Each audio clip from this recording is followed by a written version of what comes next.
Welcome to senior speeches. I hear they're fantastic today, so enjoy. First off, though, we'd like to welcome all our special guests and remind you to turn off cell phones and noise-making devices. So we're going to go ahead and get started. And first up is Satoko, and introducing her is Sarah Horwitz.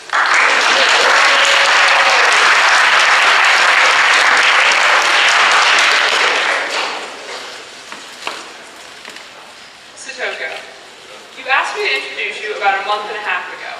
So when I sat down to write this last night, I had a bit of trouble. I wanted to talk about all of your nicknames like Taco, Michael Jackson, Satokes, Brad Pitt, etc., etc. I could tell the school how you ate snacks every day in freshman biology, so Mr. Miller decided you were Brad Pitt from Ocean's 11. Or how you were mistaken for another celebrity when I drew your portrait in my notes and everyone thought it was Michael Jackson. Then I wanted to bring up other memories from bio, like the day Mr. Miller convinced the class Phylacteroid tritomenon was a newly discovered dinosaur, ancestor of humans, when it was in fact a made-up word, compliments of Blake Huey. Or when I accidentally told you your voice was annoying.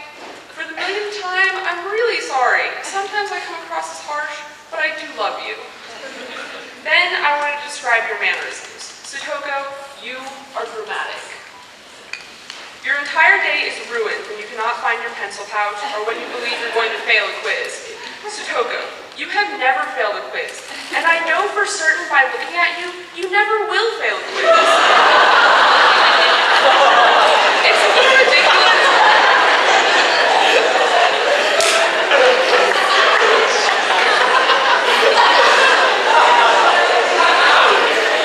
It's a little ridiculous you get so flustered over your pencil pouch. But I decided it's pretty important to you.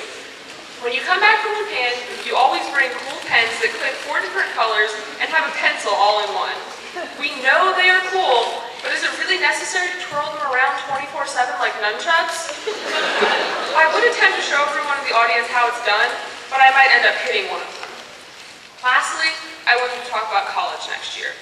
I know many of us are ready to graduate and move on to something new, but do you really have to go all the way to the College of Asia?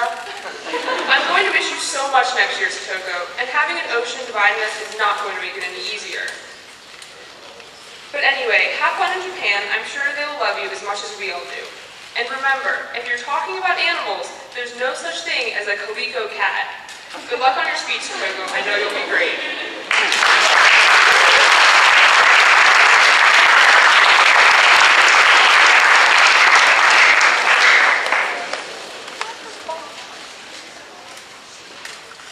How important are first impressions? Do they really mean everything, or is that just something that somebody made up? When I first came to Collegiate, I was terrified and didn't know what to expect. Considering the fact that I had gone through the process of changing schools several times before, you'd think that it gets easier over time. Well, it doesn't. Each time is just as nerve-wracking as the last. I feel like each time I change schools, I have the uncanny ability to make a terrible first impression on other people. If you want a first-hand account of the impression I made on my classmates during the whitewater rafting trip freshman year, ask Rachel Klein. I remember this day like it was just yesterday. Long story short, I was sitting right behind Rachel on the boat, and every time we were supposed to take a stroke with our paddles, I would hit Rachel on the back of her head. She later told me that she never said anything because I was the new Asian kid. I could tell she was fuming. I was terrified. This little girl in her Indiana shirt actually intimidated me even before we had boarded the bus to go on the trip. So imagine my fear of having to deal with the negative first impression that I had already given to one of my classmates. I was so scared. To add to the awesome first impression I made on the rafting trip, I was a shy person in general. Not shy like timid, but shy as in I couldn't have a normal conversation with anyone because I couldn't formulate sentences that actually make sense due to my ever-present anxiety. If it weren't for a few of my understanding friends, I really don't think I could have survived freshman year. So how exactly did I overcome my shyness? When I thought about it, my mind immediately transported back to sophomore year. I remember sophomore year as a fun year, where all of my classes were super easy, and I didn't have to stress about any standardized tests. Yes, sophomore year was definitely the turning point in my life and how I overcame my shyness. It all started in Mr. Arnold's HADA class. Our HADA class was the only place in school where where you could actually get away with saying anything. For example, where do you think people got the idea for my nickname, Satoko? Well, Matson all of a sudden came up with it during one class when we were studying a period in Japanese history. I still don't even know how he just randomly came up with the idea of stringing my name and Tokyo together, but the name has stuck with me since. Also, during our discussions about World War II, Brian Curie and I would always fight about which side was the better side. If you haven't gotten the connection with these two little stories, they both have to do with Han in Japanese. Yes, this is the reason why I overcame my shyness. I decided to embrace who I was and be proud of it. And quite honestly, it's been the best decision I've ever made in my life. Being Asian has played a great role in my life, especially here in Louisville, Kentucky. It has also led to some very interesting encounters. Since the Japanese population in Louisville is so scarce, one time I met someone for the first time, and the first thing they asked me after I introduced myself was, "So, are you Chinese or Korean?" This kind of thing happens to me all the time.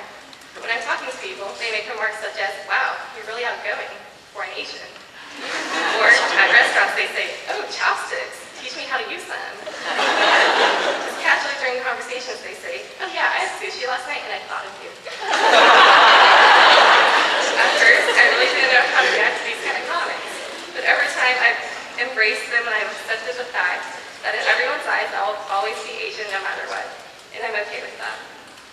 Needless to say, excluding the whitewater rafting trip, I've had a great experience here at Collegiate over the past 4 years. However, that doesn't mean that I've never considered what life at Collegiate would be like if I were different from the person I am now. I always wonder about the what-ifs, the things that could have made my different experience here a different one, such as, what if I wasn't short? What if I played a sport every season?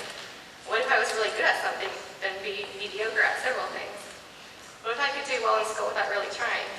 What if I participated in more activities outside of school? What if my voice didn't fluctuate between sounding like the voice of a man and the voice of the most monotone person on earth? What if I could actually speak like a normal person instead of having random disconnected sentences spill out of my mouth every time I try to have a normal conversation with someone? What if I wasn't shy? What if I wasn't Asian? And most importantly, what if I wasn't stuck between two different worlds where I feel more American when I'm in Japan and I feel more Japanese when I'm in America? I always find myself thinking about these what-ifs. But recently, I found a breakthrough from a lesson I learned in my AP biology class. A couple of weeks ago, we were studying about evolution and the process of natural selection. We learned that what we as humans now have are adaptations we have made on things that existed in previous generations. In other words, we can never completely erase something and start from scratch. We can only make adaptations on what exists, similar to the fact that we can't change our first impressions. If you make a horrible first impression on someone, you can't run away from that and pretend it never happened. Instead, you can try to keep making improvements on that impression. I'm really glad I came to Collegiate because the smaller environment really made it possible for me to overcome my shyness. Next year, I'll be heading back to the homeland to attend college, and I am both excited and nervous at the same time. However, I know that no matter what kind of first impression I make on my new classmates, I will always be able to adjust just like I did here at Collegiate. And finally, Japan's only a 13-hour flight away, so if you miss me too much, feel free to visit me anytime.